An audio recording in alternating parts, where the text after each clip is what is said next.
where did this whole journey begin for you? Are you sitting at home on the couch and you're thinking to yourself years ago, I'm climbing Everest. This is something I'm going to do. I came back from a lengthy soccer practice. I used to play competitive soccer. I'm sitting on my couch having Doritos and some Mountain Dew, and kind of resting up after 2.5 hours of playing soccer. And I saw something on TV about Mount Everest. And at that time, I was 14 years old. And I told myself that one day I'm going to climb Everest. But at that time, I was living in Omaha, Nebraska, about as flat as it can get, no mountains around, no idea of a mountaineering culture whatsoever. And then out of sight and out of mind for many years. And then I'm sitting on my couch one day in Denver, Colorado, where I live now, watching absolutely nothing about Everest. I mean, nothing. It was random daytime television.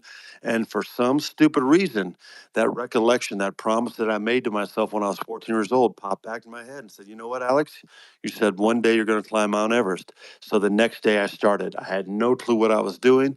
I started climbing the 14ers, which are the 14,000 foot peaks out here in Colorado. We got 54 of them. And I started climbing them, and I climbed the first one in the middle of winter, right in the middle of January, actually, with a bunch of snowboarding gear on, overweighted, sweating my butt off, post holing up to my chest, trying to make it to the summit of this peak called Quandary Peak. And ultimately, I made it, but it was miserable, absolutely miserable. And I did a couple more like that, and they were just absolutely miserable. And then I realized, you know what? I probably should get some formal training in this if I'm going to go and try to live out this childhood promise to myself to climb Everest. And so I started rock climbing, lead climbing, trad climbing, glacier travel, wilderness survival, and all kinds of other stuff like that, and started climbing other peaks around. So I went to Seattle, climbed Mount Rainier. I went down to Argentina and climbed the highest mountain in South America called Aconcagua to get a kind of an idea how will my body react to high altitude, because you don't really know until you go. I went to Alaska. I climbed Denali, which is the highest mountain in North America, and that's where the light bulb moment came. I'm standing on the summit of Denali at about 11:30 at night under that perpetual Alaska summer sun with just me and my climbing partner looking out over the beautiful Denali and Alaska range. And I said, you know what? I can't just continue to take all this time, sacrifice all this money, this commitment, risk my life just to make this Everest dream, hopefully a reality, just for these fleeting moments of standing up here on the summit to take in the most beautiful views I've ever seen in my life. I have to do something bigger with it. And that's when the idea for the Quest series started. And that's where I said, you know what? Why don't I use some of my filmmaking experience, my acting background, my improv, as well as my international business background, and let's try to make this into a production. And that's how the Quest started, you know? And Amazing. and then when the time was to go, to say, you know what, it's time to now get this thing going, to actually put the whole year of planning that it takes into doing production on Everest. I said, all right, when that time came, I was actually doing a live improv comedy radio show here in Denver, Colorado, with 24 other actors, and it was the first one in the world where we'd act out live over the air.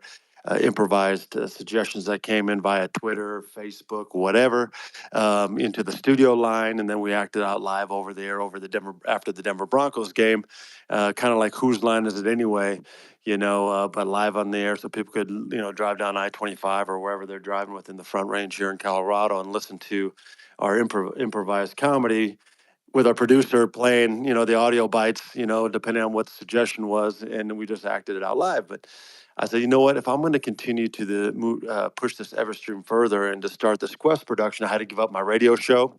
Started training 2 to 3 hours a day, 7 days a week. Didn't take one day off in a calendar year. Stopped drinking and everything to get physically ready for Everest. And ironically, I was in better shape when I went to Nepal to go climb on Everest than I was when I was playing Division I college soccer. So, so that I took the training element very serious, and of course, also that in that year, I had to put together the film team, get all the logistics set up to go to Nepal and to film, these documentaries in 2D and in virtual reality, and then of course to get people ready to climb Mount Everest and all the other content that you see, for example, in the Quest Everest VR, but even more so in the 97-minute The Quest Everest documentary. The idea for the virtual reality actually came from my love for video games. I love first-person shooters, and I was thinking, you know what? I'm going to Nepal anyway to try to kill a couple birds with one stone, i.e., fulfill a childhood promise to myself, because I realized if I couldn't keep a commitment to myself, how could I honor my, promises to anyone else? So I had to do that. Okay, and then I'm going to turn this into a film production after my epiphany on the summit at Denali. All right, so we're going to do a 2D production out of this thing. And I said, well, what if we just get even a little bit crazier, take it one step further, and see if we can shoot this thing in VR? Because I realize that 99.9% of this people on this planet will never have the opportunity or the stupid desire to go try to climb Mount Everest.